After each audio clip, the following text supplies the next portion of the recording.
Assalamualaikum warahmatullahi wabarakatuh. Berjumpa lagi dengan saya di dalam materi lanjutan dari pembahasan kemarin,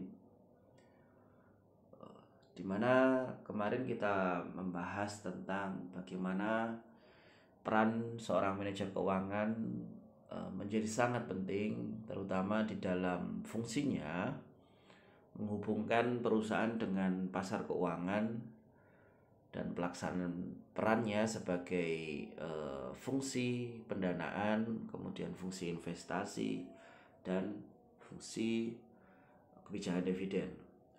Di dalam perusahaan syariah ada lagi satu fungsi seorang manajer keuangan adalah bagaimana mereka dapat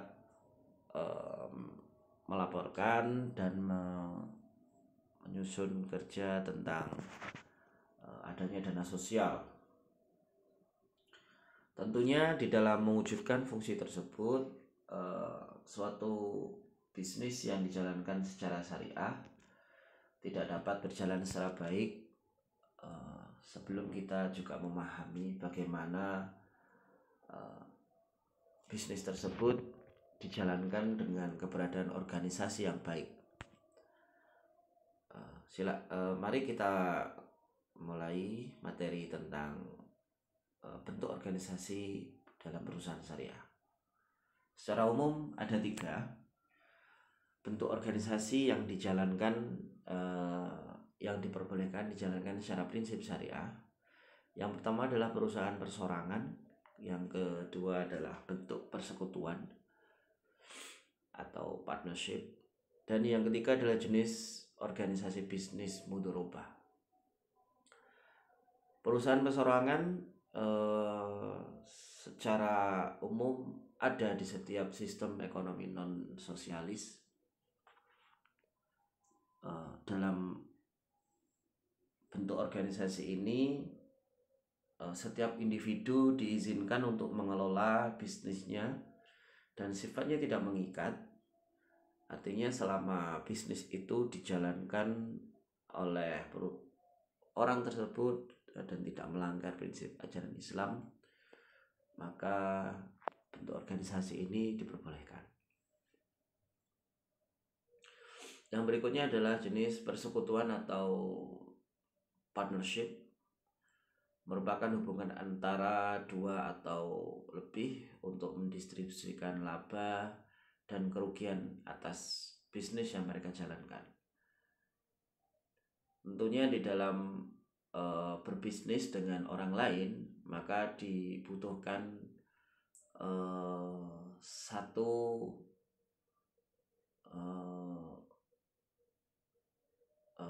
perjanjian atau satu kesepakatan yang mereka ikuti secara bersama dan tidak mencoba untuk memiliki satu tujuan secara individualis.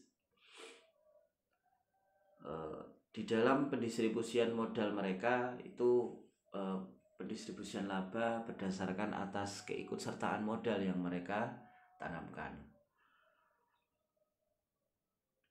Adapun beberapa hak yang secara prinsip melekat di dalam masing-masing orang yang menjalankan bisnis secara kemitraan. Yang pertama, mereka dapat menjual barang secara kredit tanpa meminta izin terlebih dahulu kepada mitra yang lain.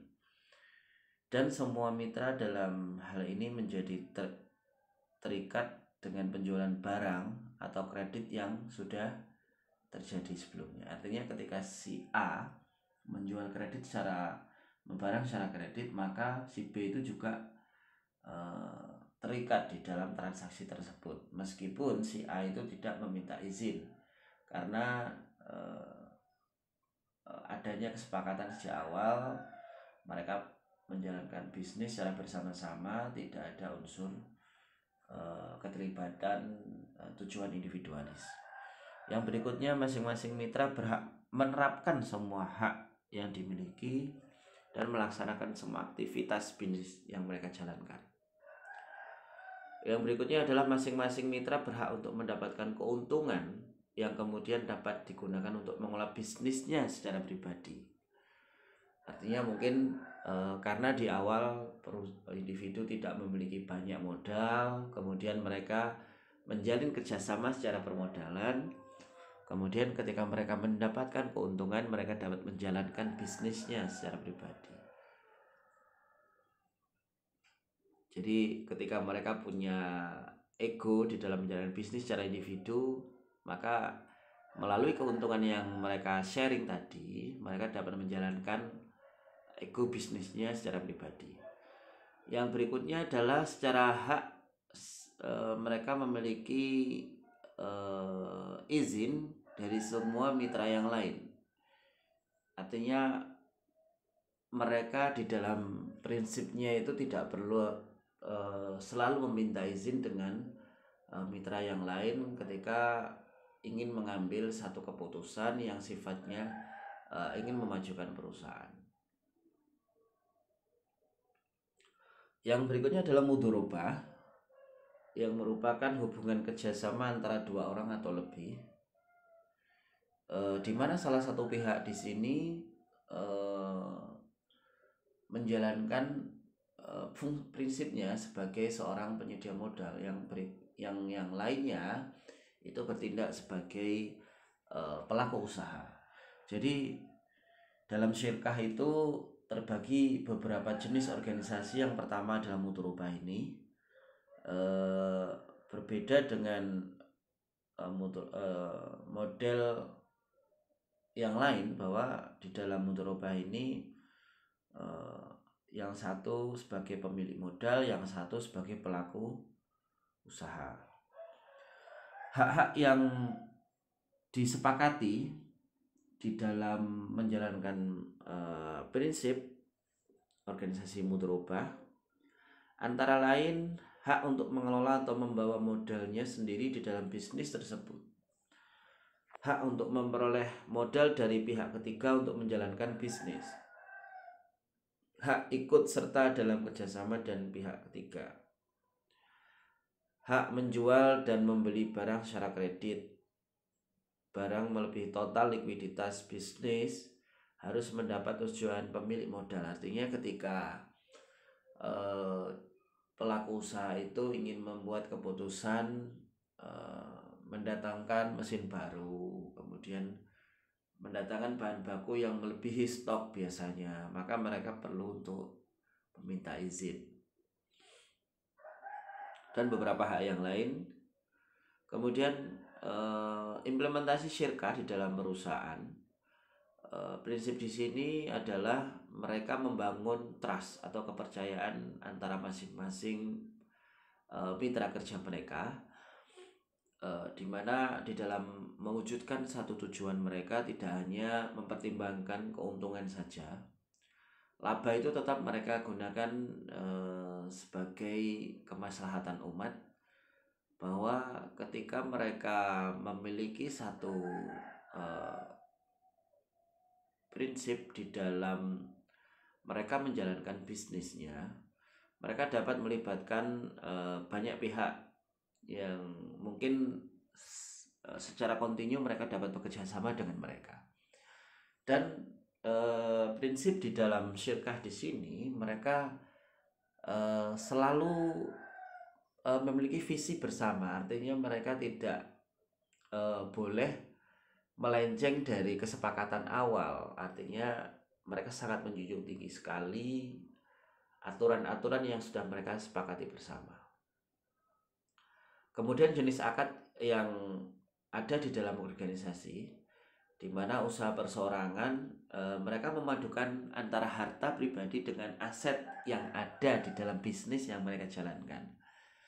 Artinya kalau misalkan kita ambil contoh perusahaan kelontong misalkan, ketika